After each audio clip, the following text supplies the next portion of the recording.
في إطار محاربة الجريمة بشتى أنواعها، لا سيما تلك المتعلقة بالاتجار بالمخدرات والمؤثرات العقلية، تمكنت عناصر فرقة مكافحة تهريب المخدرات التابعة للمصلحة الولائية للشرطة القضائية بأمن ولاية عين تيموشنت من معالجة قضية حيازة مخدرات قنب هندي لغرض الاتجار غير شرعي في إطار جماعة إجرامية منظمة،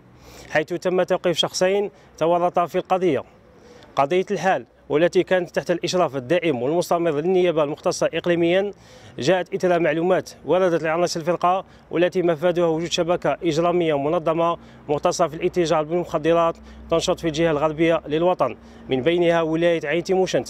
وبفضل العمل الاستعلاماتي الميداني وتكثيف البحث والتحري تم تحديد هويتهم، وبعد وضع خطة أمنية محكمة وترصد تحركاتهم تم توقيف شخصين من أفراد الشبكة وحجز 4 كيلوغرام و800 غرام من مخدرات قنب هندي، إضافة إلى مركبة سياحية من نوع هيونداي تيكسون كانت تستعمل في تمرير هذه السموم. بعد استيفاء كافة الإجراءات القانونية سيتم تقديم المشتبه فيهما أمام السيد وكيل الجمهورية لدى محكمة العملية.